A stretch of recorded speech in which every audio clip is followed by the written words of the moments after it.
कहते हैं कि हमारा प्यारा भारत समय से भी ज्यादा पुराना है। एक समय था जब भारत को लोग सोने की चिड़िया कहते थे, बट फिर हमने झेला 500 सालों का गुलामी, पहले मुगलों के अंदर, फिर अंग्रेजों के अंदर, और इन सारी चीजों ने भारत को बदल के रख दिया पूरी तरीके से। बट 500 सालों का ये लंबा स्ट्रगल तब खत्म होता है जब हमें समझ आता है कि हमें अपने देश के लिए लड़ना होगा। नेशनलिज्म का भावना हम सब में जागता है, और इन सारी चीजों का शुरुआत होता है वर्ल्ड वॉर 1 के बाद। और आज का ये स्टोरी या वीडियो कह लो तुम, यही बताने के लिए है कि किस तरीके से हम इंडियंस ने लड़ा था अंग्रेजों के खिलाफ। तो आओ शुरू करते हैं हिस्ट्री का second chapter, nationalism in India.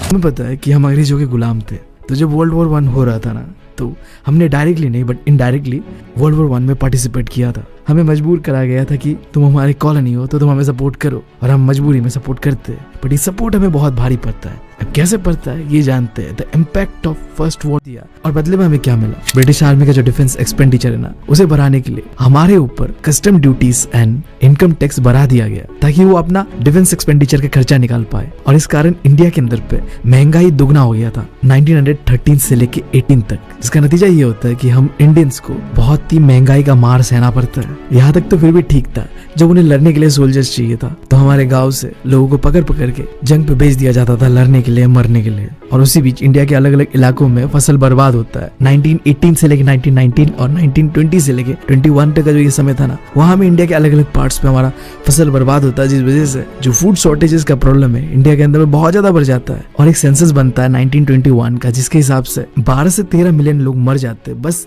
Famine और एक बीमारी होता है इन्फ्लुएंजा एपिडेमिक, इसके कारण। वो एक ऐसा दौर बन चुका था जब हम इंडियन जब भी अंग्रेजों को देखते थे ना, तो मन से बस एक ही बात निकलता था, अरे बस कर, रुलाएगा क्या?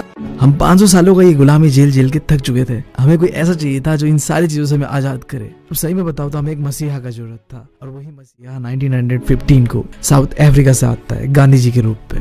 अब जैसे अमेरिका को बचाने के लिए कैप्टन अमेरिका है ना, उसी तरीके से हमें बचाने के लिए आता है गांधी जी। ओ बीबी, पक्का गांधी जी के पास कोई सुपर पावर होगा, है ना?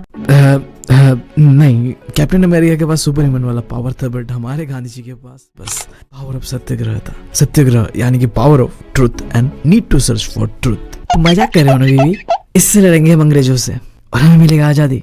अरे सही में यार, ये काम करता है, इसीलिए तो हम आजाद हुए आज। सिंपली बताओ तो सत्याग्रह का मतलब ये था कि नॉन वायलेंस एक ऐसा तरीका जो दुनिया के अंदर पहली बार किसी ने इस्तेमाल किया था, जिससे देश को आजादी मिलने वाला था। क्योंकि गांधी जी को लगता था कि कोई अगर एक चीज है जो हम सबको यूनाइट कर सकता है ना, तो वो है नॉन वायलेंस। और ये चीज काम भी करता है। तुम्हें पता है, हम यूनाइट होते हैं और अंग्रेजों के खिलाफ लड़ते हैं। अब गांधी जी ने ये जो अपना सत्याग्रह का आइडिया था कि शांति से बैठेंगे, प्रोटेस्ट करेंगे, कोई वायलेंस नहीं करेंगे, ये इंडिया में आते 3 जगह पे करते हैं। गांधी जी का पहला सत्याग्रह होता है चंपारण के अंदर पे 1917 को। गांधी जी आते हैं चंपारण बिहार के अंदर। आके वो देखते हैं कि यहाँ के किसान लड़ रहे हैं अंग्रेजों के खिलाफ। एक ऑपरेसिव प्लांटेशन सिस्टम था जहाँ में किसानों को मजबूरन इंडिगो यानी कि नील की खेती करने को कहा जाता था। अब इससे अंग्रेजों को तो बहुत फायदा होता था, बट किसानों को वहाँ के बिल्कुल फायदा नहीं होता था। यहाँ तक कि वो जो जमीन है वो भी बंजर हो जाता था जब भी नील की खेती करा जाता था। अब गांधी जी की मौजूदगी ने वहाँ के किसानों को मोटिवेट किया अपने हक के लिए लड़ने के लिए, और वो आंदोलन करते, और वो आंदोलन सही में सक्सेसफुल होता है। अब फिर गांधी जी आते हैं गुजरात के अंदर खेदा डिस्ट्रिक्ट, और आके वहाँ पे एक सत्याग्रह करते हैं। अब यहाँ पे क्या था, किसानों के साथ 2 प्रॉब्लम था। एक तो फसल बर्बाद हो चुका था, और उस समय एक बीमारी प्लेग एपिडेमिक चारों ओर फैल रहा था, जिस वजह से वहाँ के किसान सरकार को टैक्स यानी रेवेन्यू नहीं दे पा रहा था। अब गांधी जी आए और एक अपना सत्याग्रह मूवमेंट को ऑर्गेनाइज करवाया वहाँ पे, जहाँ किसान सीधा सीधा डिमांड कर रहे थे कि देखो फसल बर्बाद हो चुका है, जिस वजह से हम इस बार का जो रेवेन्यू है वो दे नहीं पाएंगे, तो उसे माफ कर दो। अंग्रेज प्रेशर पे आके मान जाते हैं, और ये मूवमेंट भी सक्सेसफुल रहता है। अब इसके बाद 1918 को गांधी जी आते हैं अहमदाबाद के अंदर, जहाँ पे कॉटन मिल वर्कर्स प्रोटेस्ट कर रहे थे इस बात से कि उनका जो वर्किंग कंडीशन है बहुत ही बुरा है, और उन्हें वेजेस बहुत कम मिलते हैं काम के लिए। अब गांधी जी ने वहाँ भी अपना सत्याग्रह ऑर्गेनाइज करवाया, वर्कर्स का साथ दिया। नतीजा ये होता है कि वहाँ भी ये सक्सेसफुल होता है, जो उनका वर्किंग कंडीशन और जो वेजेस है वो इम्प्रूव करा जाता है। अब back to back 3 successful satyagraha organise करवाने के बाद गांधी जी बहुत ज्यादा मोटिवेटेड हो जाते हैं और डिसाइड करते हैं कुछ बड़ा करना है तेरे को। अब उसी बीच इंडिया के अंदर पे काला कानून, जिसे कहते हैं रोलेक्ट एक्ट, बहुत ही पॉपुलर हो चुका था 1919 को। ये एक्ट इतना पावरफुल था उस समय में कि पूरे कॉलोनियल गवर्नमेंट को ये पावर देके रखा हुआ था कि किसी को भी पकड़ के जेल पे डाल सकते हो, और 2 साल तक तुम्हारे ऊपर उसके ऊपर कोई सुनवाई नहीं होगी। समझ रहे हो बात? अगर पुलिस वालों को लगा कि तुम कुछ सरकार के खिलाफ कुछ चुतियापा करने का सोच रहे हो तो तुम्हें पकड़ के जेल में डाल दिया जाएगा और 2 साल तक उसके ऊपर कोई सुनवाई नहीं होने वाला। जिस चीज का अंग्रेजों ने भरपूर फायदा उठाया, जब भी कोई अंग्रेजों के खिलाफ ऐसा ही प्रोटेस्ट ऑर्गेनाइज करवाया जाता था तो अंग्रेज ये रोलेक्ट एक्ट का बहाना से उन्हें पकड़ के 2 साल के लिए जेल पे डाल देते थे। और तभी गांधी जी ने 1919 को ये डिसाइड किया कि इस रोलेक्ट एक्ट को खत्म करने के लिए हमें नेशन वाइड प्रोटेस्ट करना होगा। एक सत्याग्रह लॉन्च करा गया रोलेक्ट एक्ट के खिलाफ, जिसे कहा गया रोलेक्ट सत्याग्रह। ये पहली बार था इंडिया की हिस्ट्री पे जब कोई नेशन वाइड अलग अलग इंडिया के कोनों पे प्रोटेस्ट चल रहा था रोलेक्ट एक्ट के खिलाफ। बट 10 अप्रैल को एक ऐसा चीज होता है जिसने सत्याग्रह को पूरी तरीके से बर्बाद करके रख दिया था। अमृतसर के अंदर पे लोग पीसफुली प्रोटेस्ट कर रहे थे, पुलिस आता है और वहां पे गोली चला देता है। अब इसके बाद देश के अलग अलग कोनों पे वायलेंस होना शुरू हो जाता है। एक तरफ पुलिस वायलेंस कर रहा था, एक तरफ पब्लिक वायलेंस कर रहा था। अब सिचुएशन को कंट्रोल करने के लिए लगा दिया जाता है मार्शल लॉ। क्या होता है कि अगर ये लग गया ना तो तुम कोई प्रोटेस्ट रैली कुछ ऑर्गेनाइज नहीं कर सकते, अगर करेंगे तो सीधा गोली तक मार दे सकते तुम्हें वो लोग। और ऐसा ही एक सीन होता है 13 अप्रैल को, the infamous Jallianwala Bagh incident. आज भी लोगों का रूह कांप जाता है जब इसके ऊपर बात उठता है। 13 अप्रैल 1919 को ये जालियांवाला बाग इंसिडेंट होता है, जहां जालियांवाला बाग के अंदर पे एक लार्ज क्राउड जमा होता है। कुछ लोग थे जो प्रोटेस्ट करने आए हुए थे, बट दूसरी तरफ जो साल का बैसाखी मेला चल रहा था उससे अटेंड करने लोग आए हुए थे। इन मासूम लोगों को ये बिल्कुल पता नहीं था कि इस जगह पे मार्शल लॉ लगा हुआ है। जनरल डायर अपनी मिलिट्री के साथ आता है, जो भी एग्जिट पॉइंट था बाहर निकलने का उसे बंद कर दिया जाता है और ओपन फायर कर दिया जाता है क्राउड के ऊपर। हजारों लोग, औरतें, बच्चे, बूढ़े मारे जाते हैं। कहा जाता है कि वहाँ एक कुआं था, जब इस तरीके से गोली चल रहा था चारों ओर, लोग अपना जान बचाने के लिए उस कुएं पे कूद गए थे। इसका खबर पहुंचता है देश भर में तो लोग बहुत गुस्सा हो जाते हैं। एक तरफ कॉलोनियल गवर्नमेंट था तो दूसरी तरफ पब्लिक था। जम के वायलेंस होता है और इसका नतीजा ये होता है कि गांधी जी कहते हैं कि अब मैं ये सत्याग्रह को बंद कर रहा हूँ। अभी क्वेश्चन भी आता है इसके ऊपर कि ये रोलेक्ट एक्ट के ऊपर सत्याग्रह मूवमेंट चल रहा था, ये क्यों सक्सेसफुल नहीं? बहुत आसान सा 3 रीजन है इसका। पहला तो जालियांवाला बाग इंसिडेंट, दूसरा इस इंसिडेंट के कारण जो कॉलोनियल गवर्नमेंट और पब्लिक के बीच मारामारी होता है, एंड तीसरा बहुत ही लिमिटेड पार्टिसिपेशन था। हाँ, नेशन वाइड था बट उतना बड़ा नहीं था जितना बड़ा गांधी जी ने सोचा था। और सबसे दुख की बात तो ये है कि जब जनरल डायर से पूछा गया कि आपने इस तरीके से आम लोगों के ऊपर गोली क्यों चलाया, तो उनका कहना ये था कि मुझे सत्याग्रही इसको दोहराना था, इस वजह से मैंने ऐसा किया। सत्याग्रह के अनसक्सेसफुल होने के बाद गांधी जी को बात समझ आया कि अगर मुझे अंग्रेजों से लड़ना है ना तो पूरे इंडियंस को मुझे साथ लाना पड़ेगा मेरे, तभी मैं इनसे लड़ पाऊंगा। और ये चीज तभी हो पाएगा अगर मैं हिंदूस और मुस्लिम्स को एक कर दूं। उस समय का सीन कुछ लड़ रहे थे स्वराज के लिए, यानी कि अंग्रेजों का रूल चाहिए नहीं था, हमारा खुद का देश है, हम खुद संभालेंगे। और दूसरी तरफ मुस्लिम्स लड़ रहे थे खिलाफत इशू को लेकर। अब तुम सोच रहे होगे कि ये खिलाफत इशू क्या है? मॉडर्न टर्की है ना, इसे एक समय पे ऑटोमन एम्पायर कहा जाता था, जो कि बहुत ही स्ट्रॉन्ग मुस्लिम एक किंगडम हुआ करता था। पूरा जो मुस्लिम वर्ल्ड था ना वो पूरी तरीके से रेस्पेक्ट करता था ऑटोमन एम्पायर का और उनका जो लीडर था खलीफा का। अब ये वो खलीफा नहीं है जो तुम समझ रहे हो, ये जो ऑटोमन एम्पायर का हेड था उसे कहते थे खलीफा। अब वर्ल्ड वॉर 1 बुरी तरीके से ऑटोमन एम्पायर हारता है ब्रिटिश आर्मी से। अब रूमर ये चल रहा था क्योंकि ऑटोमन एम्पायर ब्रिटेन से हारता है तो ब्रिटेन एक बहुत ही कड़ा ट्रीटी को इम्पोज कर देगा ऑटोमन एम्पायर के ऊपर।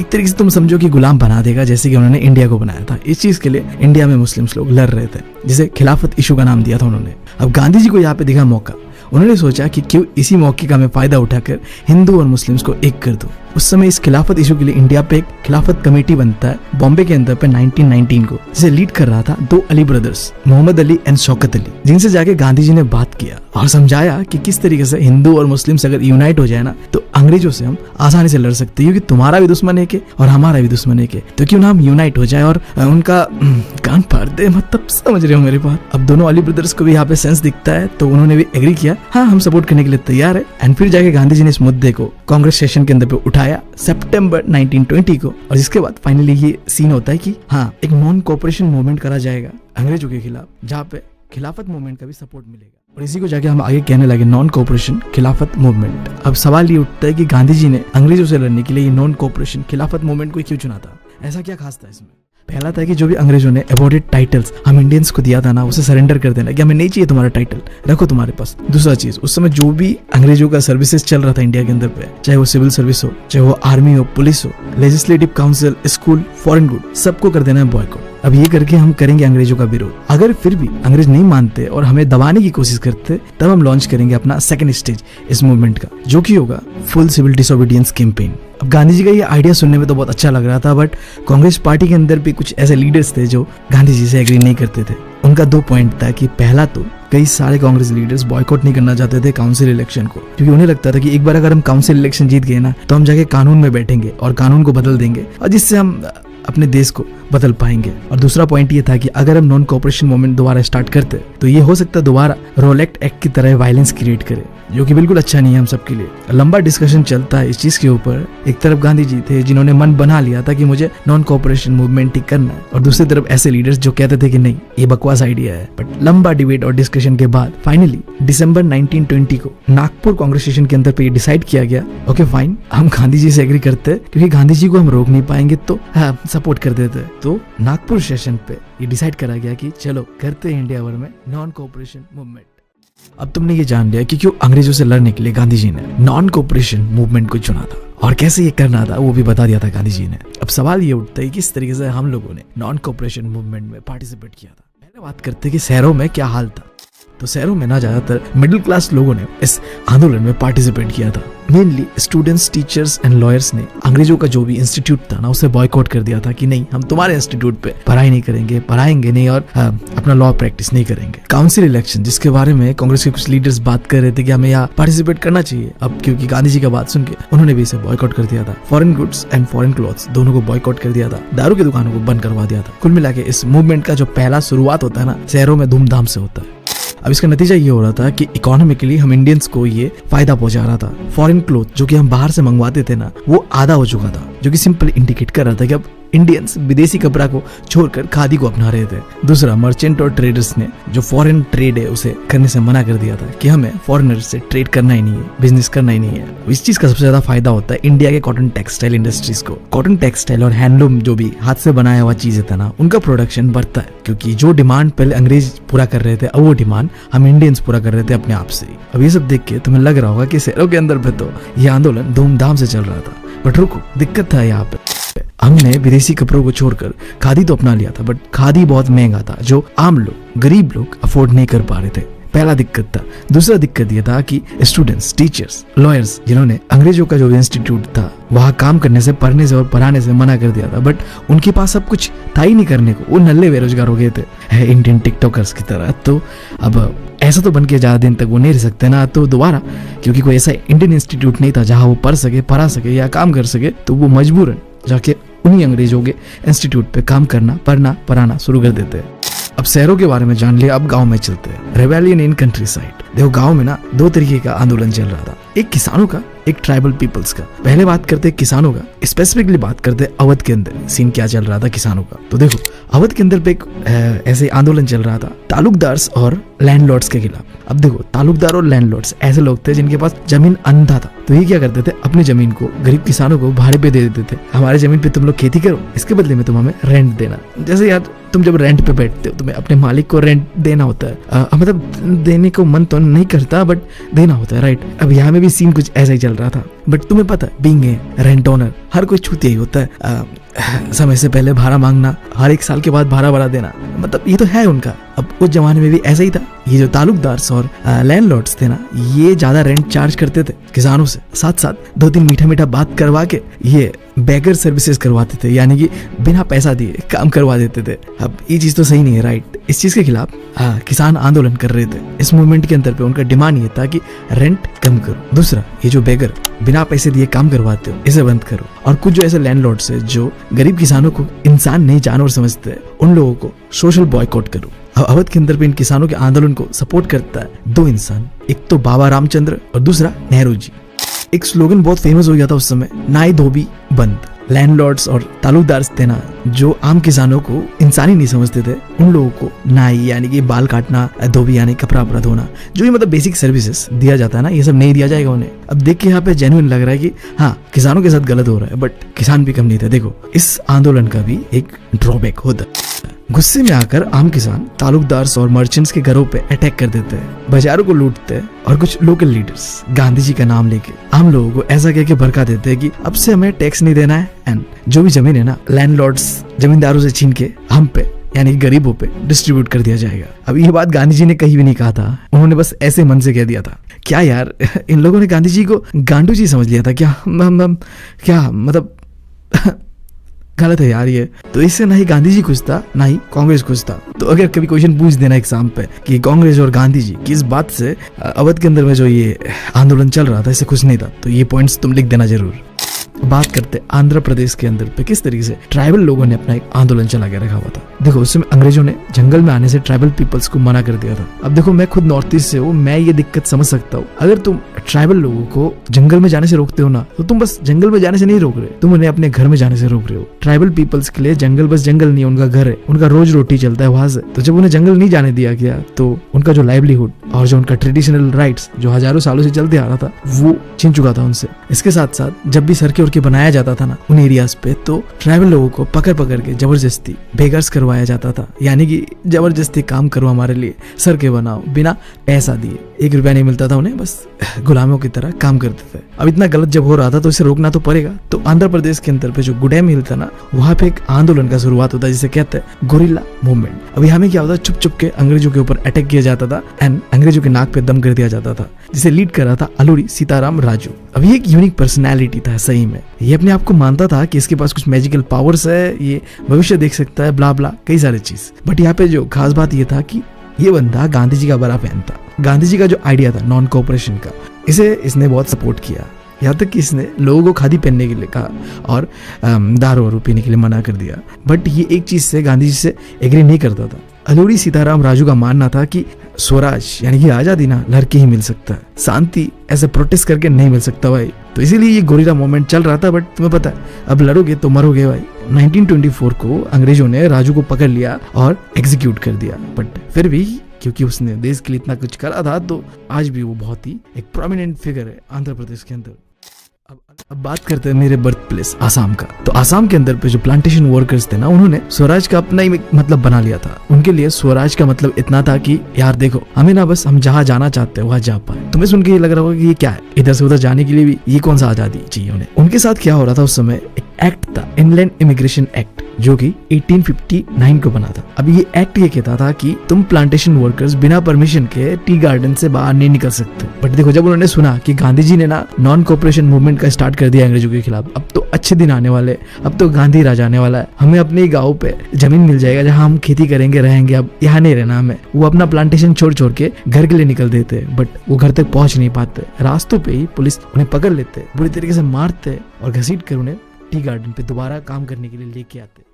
अब ये जितने भी मूवमेंट्स अलग अलग जगह पे चल रहा था ना, यहाँ पे आखिर में कहीं ना कहीं जाकर वायलेंस हो ही रहा था। जबकि गांधी जी ने साफ साफ मना किया था कि देखो यार नॉन वायलेंस, ठीक है, बट हम लोगों को क्या है, हमें तो बस मचाना था, हमें तो वायलेंस करना था, तो हम कर रहे थे। अब इसी बीच एक ऐसा इंसिडेंट होता है जिसके बाद गांधी जी ने डिसाइड कर लिया था कि भाई साहब ये जो भी हो रहा है सबको रोकना होगा। और वो चीज था चोरी चोरा इंसिडेंट।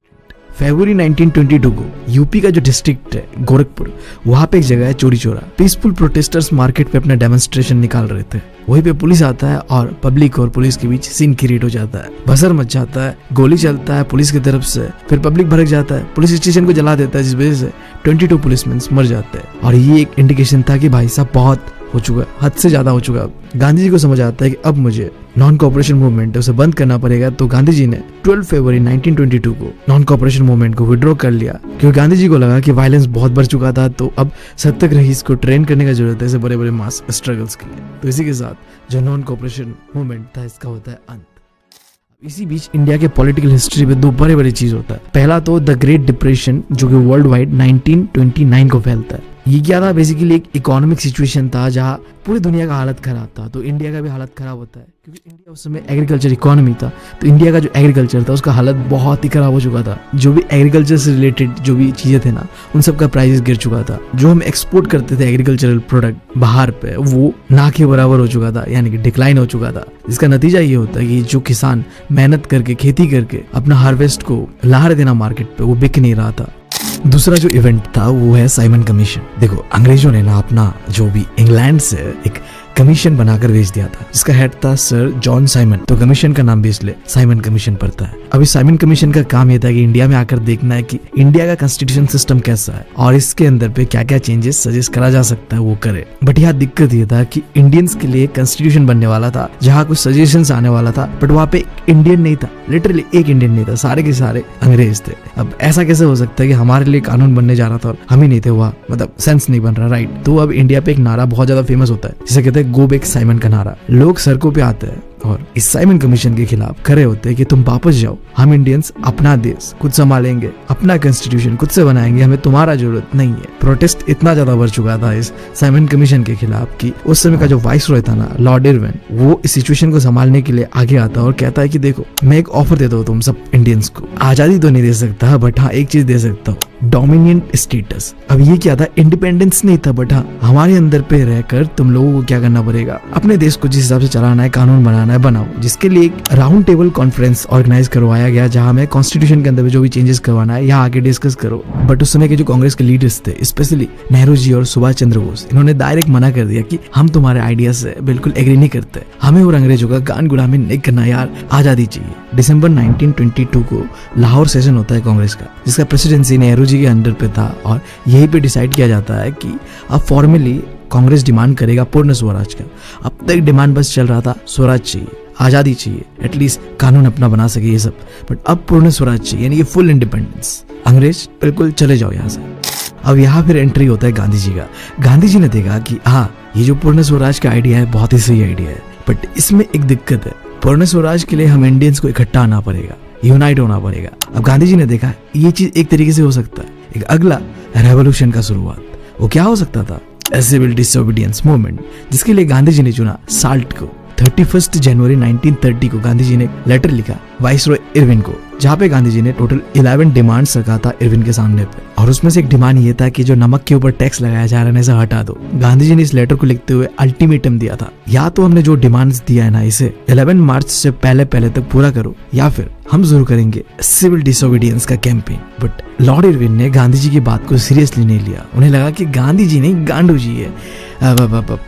बट पता है तुम्हें कि गांधी जी कौन है? हाँ, हल्के में ले लिया गांधी जी को। तो अब गांधी जी को हल्के पे लेंगे तो सीन तो क्रिएट हो गए। तो गांधी जी ने क्या किया, द फेमस साल्ट मार्च का शुरुआत, जिसे हम डांडी पे लेके हम पढ़े क्या है साल्ट मार्च, कैसे हुआ ये जानते हैं कि गांधी जी ने नमक को ही क्यों चुना पूरे इंडिया के लोगों को यूनाइट करने के लिए। तो इसका 3 कारण बन सकता है। देखो, पहला चीज तो नमक क्या है, आम लोग, चाहे तुम अमीर हो गरीब हो, सब कुछ चाहिए। दूसरा चीज ये है कि नमक जो कि एक नेचुरल चीज था, उसके ऊपर अंग्रेज भारी टैक्स लगा के रखे हुए थे, और नमक का जो प्रोडक्शन है इंडिया के अंदर पे, वहां भी अंग्रेजों ने मोनोपोली रखा हुआ था कि हम बनाएंगे नमक, हम बेचेंगे नमक, हम टैक्स लगाएंगे। अब गांधी जी को मौका मिला था तो मौका का चौका मारा गांधी जी ने और साल्ट मार्च यानी कि डांडी मार्च का शुरुआत किया। 12 मार्च 1930 को गांधी जी और गांधी जी के 78 ट्रस्टेड वॉलंटियर्स साबरमती आश्रम से डांडी तक का सफर तय करते हैं। यह सफर चलता है लगभग 24 डेज का, जहाँ हर एक दिन 10 माइल्स का डिस्टेंस कवर किया था। जहाँ भी गांधी जी रुकते थे वहाँ स्पीच देते थे, बताते थे कि क्या होता है पूर्ण स्वराज, कैसे हमें मिलेगा वो। और मैं बता रहा हूँ तुम्हें, ये साल्ट मार्च इतना फेमस हुआ था, सिर्फ इंडिया पे नहीं पूरे वर्ल्ड भर में ही फेमस हुआ था। तुम्हें पता है नेल्सन मंडेला ये भी गांधी जी से इसी समय बहुत इंस्पायर्ड हो गए थे। अमेरिका तक में गांधी जी का चर्चा चल रहा था कि एक पतला दुबला इंसान मतलब पूरे अंग्रेजों के खिलाफ लड़ पड़ा है, और उसके साथ पूरा इंडिया यूनाइट हो चुका है। फाइनली 6 अप्रैल को गांधी जी साबरमती से डांडी का जो सफर था वो पूरा करते हैं। वो डांडी पहुंचते हैं और समुद्र का पानी था उससे नमक बनाते हैं और अंग्रेजों का जो कानून है उसे तोड़ते हैं, और इसी से शुरुआत होता है सिविल डिसोबीडियंस मूवमेंट का। अब इससे पहले कि हम आगे बढ़े, मैं तुम लोग के लिए एक सवाल दे रहा हूँ, क्या तुम मुझे बता सकते हो? आई नो गांधी जी हमारे फादर ऑफ नेशन है, राइट? तो उन्होंने अपना एक ऑटोबायोग्राफी लिखा था अपने जीवन के ऊपर, तो उस किताब का नाम क्या है मुझे बताओ। अगर तुमने पढ़ा हुआ है उनका ऑटोबायोग्राफी तो वेल एंड गुड, अगर नहीं पढ़ा हुआ है गूगल पे सर्च करो, पता करो, बट उनका नाम मुझे कमेंट सेक्शन पे बताओ। मैं देखता हूँ कि तुम में से कितने लोगों को जनरल नॉलेज है इस चीज के बारे में। ये जो सिविल डिसोबीडियंस मूवमेंट था ना, ये नॉन कोऑपरेशन से थोड़ा अलग था। नॉन कोऑपरेशन के अंदर पे हमने कहा था कि हम अंग्रेजों का साथ नहीं देंगे, बट यहाँ पे हमने कहा कि हम तो विरोध करेंगे, साथ देना तो दूर की बात है। इंडिया के अलग अलग कोनों पे लोगों ने साल्ट लॉ जो था उसे तोड़ा, जो फॉरेन गुड्स था उन्हें बॉयकॉट करा गया, जो दारू की दुकानें थे उन्हें बंद करा गया। अब ट्राइबल पीपल्स जंगल के अंदर एंटर करते हैं बिना ये सोचे कि अंग्रेजों का कानून हमें क्या कर लेगा। अगर तुम मुझसे पूछो तो एक ऐसा सिचुएशन बन चुका था जहाँ पूरे इंडियंस को लग रहा था कि वो तो बैक बेंचर्स है, जो मन में आए वो कर रहे थे, वो उन्हें अंग्रेजों के कानून से कोई फर्क नहीं पड़ रहा था। बाप का रास्ता तो जो मन में आए वो करेंगे, जितना हो सके अंग्रेजों का विरोध करेंगे यार।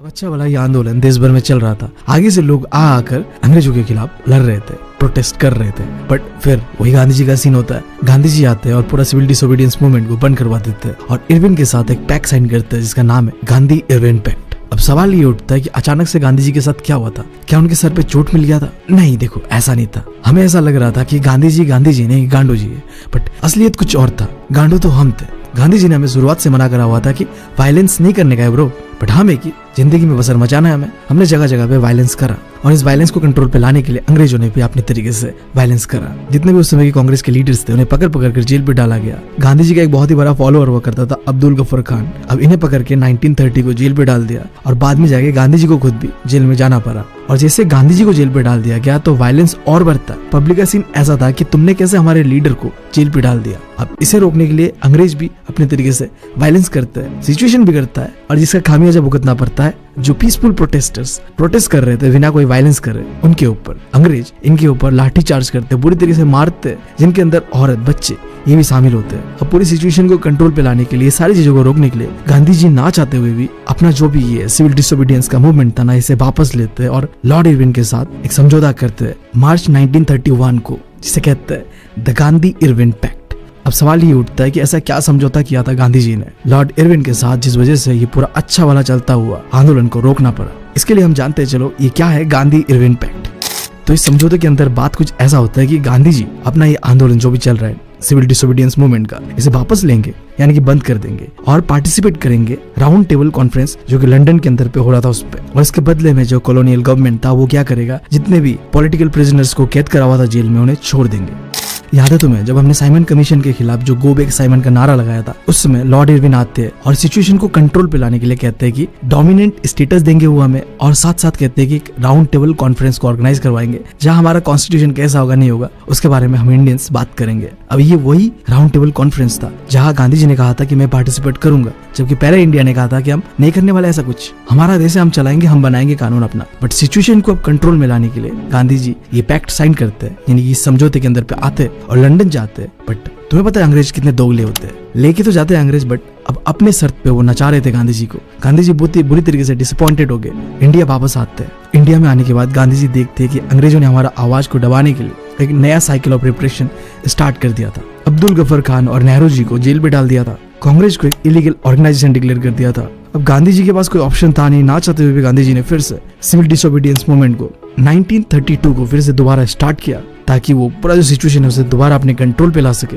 बट अब बहुत देर हो चुका था। जिस तरीके से लोगों ने पहले पार्टिसिपेट किया था, इस बार ऐसा पार्टिसिपेशन नहीं हुआ था। इस पूरे आंदोलन ने अपना मोमेंटम खो दिया था। लगभग 1 साल चलता है, जिसके बाद ये पूरा सिविल डिसोबीडियंस मूवमेंट खत्म हो जाता है। जो के दबाव पे आकर गांधी जी ने ये आंदोलन बंद तो करवा दिया था, बट अब देखना यह है कि लोगों ने किस तरीके से यहाँ पार्टिसिपेट किया था। पहले बात करते हैं कि किस तरीके से रिच पीजेंट्स ने पार्टिसिपेट किया था। जो अमीर किसान कम्युनिटी था ना, स्पेशली जो गुजरात के पाटीदार्स थे और यूपी के जाट्स, इन्होंने बढ़ चढ़ के सिविल डिसोबीडियंस मूवमेंट में पार्टिसिपेट किया था। इकोनॉमिक डिप्रेशन जो आया था 1929 को, इसने बुरी तरीके से इनका जो भी धंधा था एग्रीकल्चर को लेके यहाँ इम्पैक्ट डाला था। बट अंग्रेजों ने ये साफ साफ मना कर दिया था कि तुम्हारे साथ जो भी हो, हमें तो अपना जो है रेवेन्यू का हिस्सा वो देना ही पड़ेगा। तो इनके लिए स्वराज यानी कि आजादी का मतलब ये था कि हमें ना ये रेवेन्यू ना देना पड़े। तो इन्होंने दिल खोल के इस आंदोलन में पार्टिसिपेट किया था। बट जब गांधी जी ने इसे वापस ले लिया था ना, तो इन्हें बहुत बुरा लगता है। तो फिर जब दोबारा 1932 को सिविल डिसोबीडियंस मूवमेंट को लॉन्च किया जाता है, तो उन्होंने पार्टिसिपेट करने से मना कर दिया।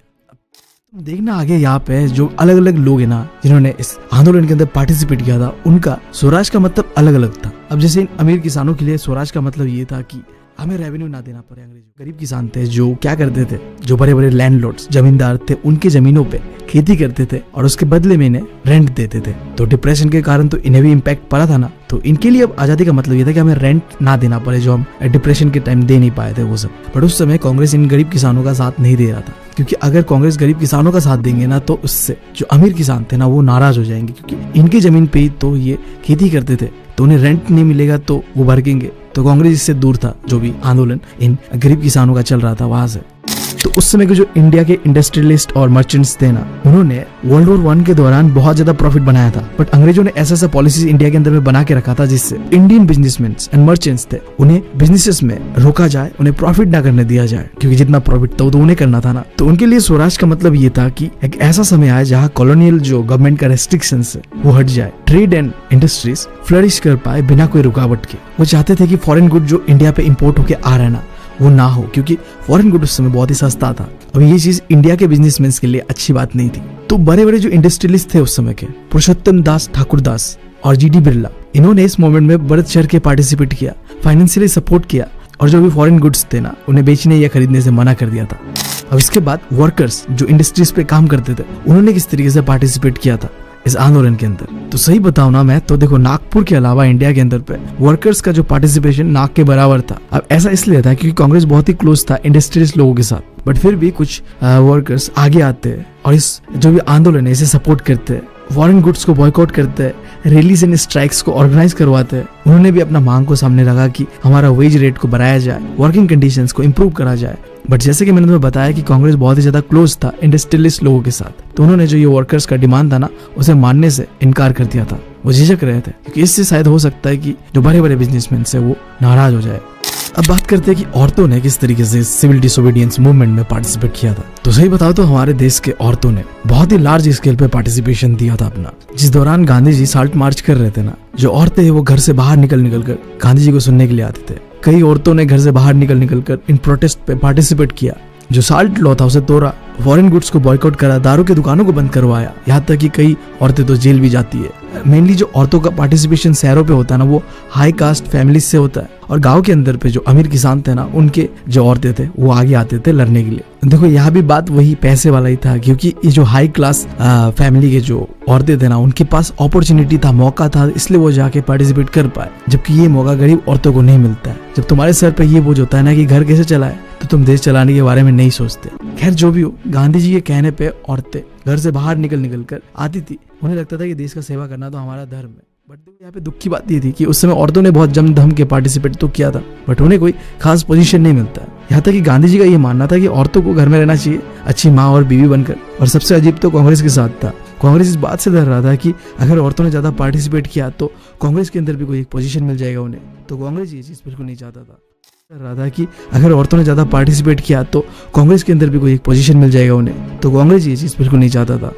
अब बात करते हैं स्पेसिफिकली दलित्स का कैसा पार्टिसिपेशन था सिविल डिसोबीडियंस मूवमेंट में। देखो कांग्रेस लंबे समय से दलित्स को इग्नोर कर रहा था, क्योंकि उन्हें ऐसा लग रहा था कि हम अगर दलित के साथ होते, उनका बात सुनते, डिमांड्स को मानते ना, तो इससे जो हाई कास्ट हिंदूज है ना वो हमसे नाराज हो जाएंगे। तो वो लोग हाई कास्ट हिंदूज को नाराज नहीं करना चाहते थे। बट दूसरी तरफ गांधी जी दलित्स को बहुत ही प्यार करते थे। वो तो दलित्स को हरिजन कहते थे, भगवान के बच्चे। उन्होंने कहा था कि अगर हमें स्वराज चाहिए ना तो वो तब तक नहीं मिलेगा जब तक हम ये जो अनटचेबिलिटी है ना ये जो हमारे दिमाग से नहीं हटाते। बट खैर जो भी था, प्रैक्टिकल रियलिटी वही था कि कांग्रेस सपोर्ट नहीं कर रहा था दलित्स को, जिस वजह से दलित्स का पार्टिसिपेशन ना के बराबर था। अब यही पे एक इंसान का एंट्री होता है जो कि दलित्स का मसीहा बन के आता है, बी.आर. अम्बेडकर। नाम तो सुना ही होगा तुम लोगों ने, है ना। Doctor B R. अम्बेडकर ने 1930 को एक ऑर्गेनाइजेशन बनाया जिसका नाम रखा डिप्रेस्ड क्लास एसोसिएशन। इसी के साथ साथ उन्होंने डिमांड किया सेपरेट इलेक्टोरेट का। अभी सेपरेट इलेक्टोरेट क्या है मैं थोड़ी देर में तुम्हें बताऊंगा, बट अभी के लिए इतना समझो कि ये देश के लिए बहुत ही खतरनाक चीज था, ये हमारी यूनिटी को तोड़ सकता था। तो गांधी जी बैठ गए अनशन पे कि भाई देखो अगर तुम ऐसा डिमांड करोगे ना तो मैं भूख हड़ताल करूंगा, निर्जल उपवास कहते हैं ना,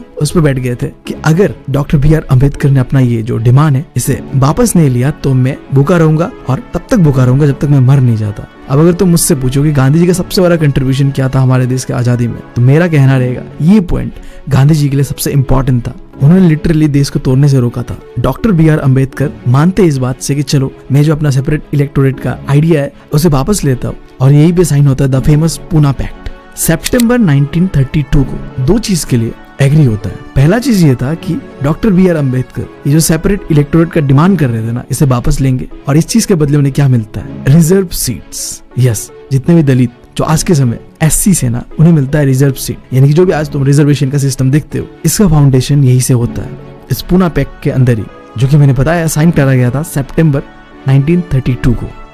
अब वापस आते हैं उस सवाल के ऊपर, सेपरेट इलेक्टोरेट और रिजर्व सीट्स पे क्या डिफरेंस है। जब मैं बात करता हूँ कि सेपरेट इलेक्टोरेट का, तो एक ऐसा जगह जहाँ पे बस दलित लोग ही वोट देंगे, दलित ही चुन के आएगा, सब कुछ दलित लोगों का होगा। लिटरली एक ऐसा सिचुएशन क्रिएट हो जाएगा ना देश के अंदर एक अलग कंट्री बनने वाला। बट रिजर्व सीट क्या है, तुम कुछ सीट्स को जगह जगह पे दलित के लिए रिजर्व कर दोगे।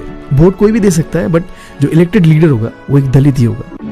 अब बात करते हैं मुस्लिम्स पार्टिसिपेशन का। तुम्हें पता है कि नॉन कॉपरेशन खिलाफत मूवमेंट में मुस्लिम्स ने बढ़ चढ़ के पार्टिसिपेट किया था, क्योंकि वहां पे खिलाफत इशू सामने आ रहा था, तो मुस्लिम्स ने पार्टिसिपेट किया था। बट धीरे धीरे आगे क्या होता है, कांग्रेस जो होता है वो जो नेशनलिस्ट हिंदू ग्रुप था ना, लाइक हिंदू महासभा, उनके साथ जुड़ जाता है, एसोसिएट हो जाता है। अब इस वजह से क्या होता है, हिंदूज एंड मुस्लिम्स के बीच टेंशन बढ़ता है। एक तो कांग्रेस और मुस्लिम्स के बीच दूरियां बढ़ता है और जगह जगह पे दंगे, राइट्स, ये सब होने लगता है। और मुस्लिम्स के लिए एक पॉलिटिकल पार्टी था उस समय, मुस्लिम लीग। इसका जो लीडर था मोहम्मद अली जिन्ना, ये वही इंसान है जिसने भारत को तोड़ा था, याद रखना। तो इसने डिमांड किया कि मुझे चाहिए सेपरेट इलेक्टोरेट मुस्लिम्स के लिए। बट फिर उसने अपने इस डिमांड को कहा कि ठीक है, मैं ये डिमांड गिव अप करूंगा, बट 2 कंडीशन पे। और वो 2 कंडीशन क्या था, पहला चीज, मुस्लिम्स के लिए भी सीट्स को रिजर्व करो उसी तरीके से जैसे तुमने दलित्स के लिए किया था। सेकंड चीज, पंजाब एंड बंगाल 2 ऐसी जगह था जहाँ पे मुस्लिम्स का पॉपुलेशन थोड़ा ज्यादा था, तो यहाँ पे हमें सीट्स थोड़ा ज्यादा रिजर्व पे चाहिए पॉपुलेशन के बेसिस पे। अब ये दोनों कंडीशन ही कांग्रेस ने माना नहीं, तो इस वजह से जो कांग्रेस और मुस्लिम्स के बीच जो दूरिया था वो बढ़ रहा था। और तो जब सिविल डिसोबीडियंस मूवमेंट को शुरू किया गया तो मुस्लिम्स लोगों ने भी पार्टिसिपेट नहीं किया था यहाँ पे।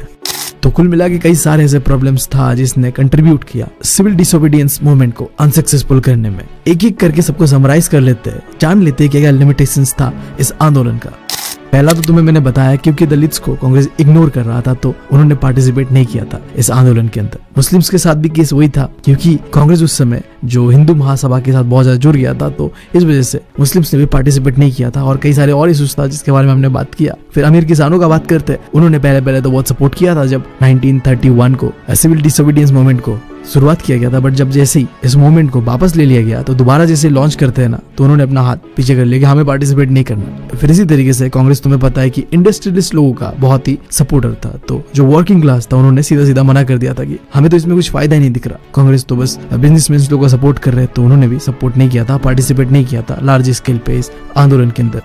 अब बढ़ते हैं इस चैप्टर का आखिरी टॉपिक पे, the sense of collective belongingness. ऐसे क्या क्या चीज है जो हमें एकजुट करते हैं। तो हमने एक साथ, चाहे हिंदू हो मुस्लिम हो, कहीं ना कहीं अमीर गरीब आजादी के लिए लड़े थे, यानी कि एक फ्रीडम स्ट्रगल था सब लोगों के लिए।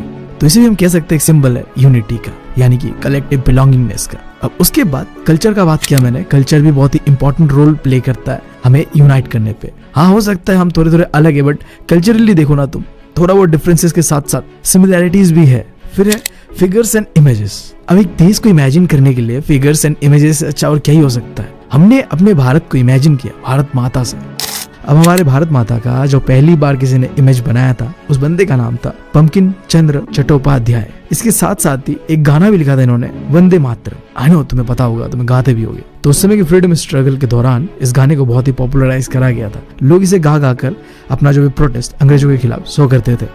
फिर देखो, ये भी एक भारत माता का ही इमेज है जिसे बनाया था रविंद्रनाथ टैगोर ने। हाँ, ये रविंद्रनाथ टैगोर नहीं है, अलग है, मैं भी कंफ्यूज हो गया था। इस इमेज के अंदर पे भारत माता को दिखाया गया एक सन्यासी, काम, कंपोज, डिवाइन एंड स्पिरिचुअल। ये कुछ कैरेक्टरिस्टिक्स जो कि उनके हाथों पे भी दिखा के सिंबलाइज करा गया है। अब इसके बाद जो इंडियन फोक टेल्स थे, यानी कि दंत कहानियां पुराने समय के, ठीक है, इसने भी हमें एकजुट करने पे मदद किया।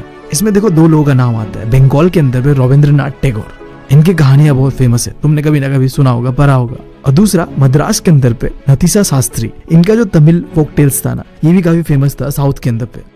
अब अगला था फ्लैग, ऐसा सिंबल जो तुम्हें इंस्पायर करता है, मोटिवेट करता है, तुम्हारे दिल के अंदर एक देशभक्ति की भावनाओं को जगाता है। मैं तुम्हें मेरा किस्सा सुनाता हूँ। टाइम आई वाज लाइक, तुम्हें पता है बहुत बदमाश लड़का था मैं बचपन से ही, तो असेंबली में ध्यान नहीं देता था। एंड हमारा एक सर था, सिंह सर, ठीक है, बहुत ही स्ट्रिक्ट था। लाइक जब असेंबली हो रहा होता था, स्पेशली जब इंडिपेंडेंस डे या कुछ भी होता था, तो फ्लैग होस्टिंग का टाइम पे जब नेशनल एंथम बजता था ना, तो वो छाती ताने का रहते थे। बट मैं और मेरे दोस्त बातें करते रहते थे। एक बार हमें पकड़ लिया गया, बाय गॉड, सबके सामने मुझे बहुत जोर से एक चाटा पड़ता है। एंड बाय गॉड मैं बता रहा हूँ, वो चाटा मुझे आज भी याद है। मन तो कर रहा था कि इस बंदे का नाम है ठीक है, लाइक लिटरली उस समय अपने आप को बहुत बड़ा सोचता था मैं, तो सबके सामने चाटा तो इज लाइक आत्मसम्मान को हानि पहुंचा गया है, यहाँ पे बदला तो लिया जाएगा। बट लगभग 3-4 दिन के बाद सर मेरे पास आया और मुझे समझाया, जो ज्ञान मैं तुम्हें नहीं देना चाहता क्योंकि तुम अंडरस्टैंडिंग हो, मेरी तरह जानवर नहीं हो, आई नो, बट जो भी हो, मुझे समझ आया कि जो मैं कर रहा था वो गलत था, ऐसा नहीं करना चाहिए यार। So, उस दिन के बाद से मैंने भी सर का ही कॉपी करना शुरू कर दिया। छाती तान के जब भी नेशनल एंथम बजता था या फ्लैग के सामने कुछ भी सीन होता था। खैर बैक टू द स्टोरी। पहला ट्राई कलर फ्लैग जो कि फ्रीडम स्ट्रगल में इस्तेमाल करा गया था वो ये था, green yellow and red. In 3 colour से इसे कंबाइन करा गया था। 8 लोटस दिख रहा है यहाँ पे तुम्हें, जो कि सिंबलाइज कर रहा है उस समय का 8 प्रोविंसेस को। और यहाँ पे देखो आधा मून और सन, जो कि सिंबलाइज कर रहा है हिंदू एंड मुस्लिम्स का यूनिटी को। फिर गांधी जी ने अपना एक फ्लैग डिजाइन किया था, वो भी ट्राई कलर फ्लैग था, red green and white. Centre पे एक चरखा था जो कि आत्मनिर्भरता को सिंबलाइज कर रहा था। अब आखिरी चीज, री इंटरप्रिटेशन ऑफ हिस्ट्री। ये एक ऐसा चीज है जो सच में काम करता है हमें यूनाइट करने पे, हमारे अंदर पे जो एक सेंस ऑफ कलेक्टिव बिलोंगिंगनेस है उसे जगाने। अंग्रेजों ने हमारा इमेज कुछ इस तरीके से बना दिया था कि तुम लोग यार पिछड़े लोग हो, हमारे आने से पहले तुम लोग जानवर थे, हम आए और सुधार रहे अभी तुमको। बट जबकि ये चीज रियलिटी नहीं था, हमारा एक गोल्डन एरा हुआ करता था। मैंने बताया तुम्हें, हमें सोने की चिड़िया कहते थे। अब आजादी के दौरान और आजादी के बाद भी आज तक भी मैं कहता हूँ तुम लोगों को अपना हिस्ट्री के बारे में जानने की कोशिश करो। इंडियंस को बताया गया कि देखो हम पिछड़े हुए गवार नहीं है, हमारा भी एक डीप हिस्ट्री है, हम एक समय महान थे और आगे जाके हम फिर बनेंगे महान। हाँ, ये तो मतलब कहने की बात ही नहीं है, एक ना एक दिन होगा हमारा गोल्डन एरा वापस आएगा। तो यही कुछ चीजें था जिसने हमें यूनाइट किया, हमारे अंदर कलेक्टिव बिलोंगिंगनेस को जगाया। और इसी के साथ हमारा ये चैप्टर भी होता है खत्म। आई नो काफी लंबा चैप्टर था, तुम थोड़ा बोर भी हुए होगे, बट उम्मीद है कि मेरा पढ़ाने का तरीका, स्टोरी टेलिंग करने का तरीका तुम्हें एंटरटेन किया होगा और एनिमेशन हो सब। अगर मेरा काम तुम्हें अच्छा लग रहा है ना तो यार चैनल को सब्सक्राइब कर लो। इतना मेहनत करके मैं तुम लोगों के लिए कंटेंट ला रहा हूँ तो यार एक सब्सक्राइब तो मैं डिजर्व करता है तुम लोगों का। हो सके तो शेयर कर देना अपने दोस्तों के साथ, जिससे तुम मुझे मोटिवेट कर रहे होगे और मुझे तुम लोगों का सपोर्ट चाहिए यार, कर दो यार हो सके तो। वीडियो काफी बड़ा हो चुका है तो मैं मिलता हूँ तुम लोगों से अगले वीडियो में। Thank you, love you all.